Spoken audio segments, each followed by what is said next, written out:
ராசியில் ராகு இருக்கின்றதோ அந்த ராசிக்குடைய கிரகம் அதிக பலம் பெற்றிருந்தால் ராகு அதிக பலம் உடையதாகின்றது.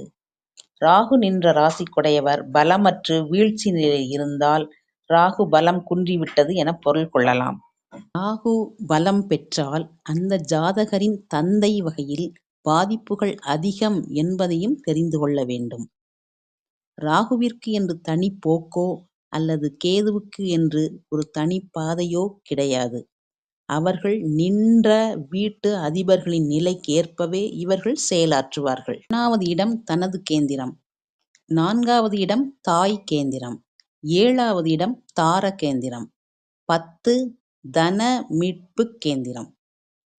இப்பொழுது வியாழனுடைய பார்வை நிச்சயமாக சந்திரனுக்கு ஏற்பட வேண்டும். அப்படி ஏற்பட்டால்தான் நோய் நொடிகளிலிருந்து மீளவும் தன்னை நோக்கி வருகின்ற தணல் கக்கும் நிகழ்ச்சிகளினின்று தப்பித்துக் கொள்ளவும் முடியும். சிந்திக்கும் ஆற்றலும் சிரம் தூக்கி வாழுகின்ற ஆற்றலும் சிறப்பும் ஏற்படும். பொதுவாக சாதனையாளர்களின் ஜாதகங்கள் எப்படி இருக்கும்? சாதனைகள் செய்யும் அனைவருக்கும் 1, 5, 9ஆம் வீடுகள் வலுப்பெற்றிருக்கும்.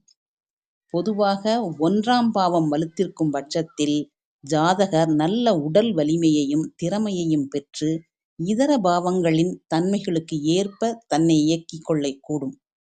இதனால் பெயர் புகழ் கூடும். 5ஆம் வீடும் வலுத்திருந்தால் நாடாளும் தகுதி, அரசியல் முக்கியத்துவம், மக்கட் செல்வங்களால் மகிழ்ச்சி பெறுவதற்குரிய சூழ்நிலை உருவாகக்கூடும்.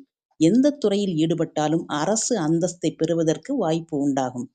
9ஆம் பாவமும் வலுத்திருந்தால் ஜாதகரால் தந்தை நலம் ஓங்கவும், பூர்வீக சொத்துக்கள் வளர்ச்சி அடையவும், சட்டமன்றங்களில் அங்கம் வகிப்பதற்கும், சகல சௌபாக்கியங்கள், உலகம் முழுவதும் சுற்றும் வாய்ப்பும், சம்பாதித்த பணத்தை முறைப்படி முதலீடு செய்வதற்கும் வாய்ப்பு உண்டாகும். இத்தகையோர் சாதனையாளர்கள் என்றால் மிகையாகாது.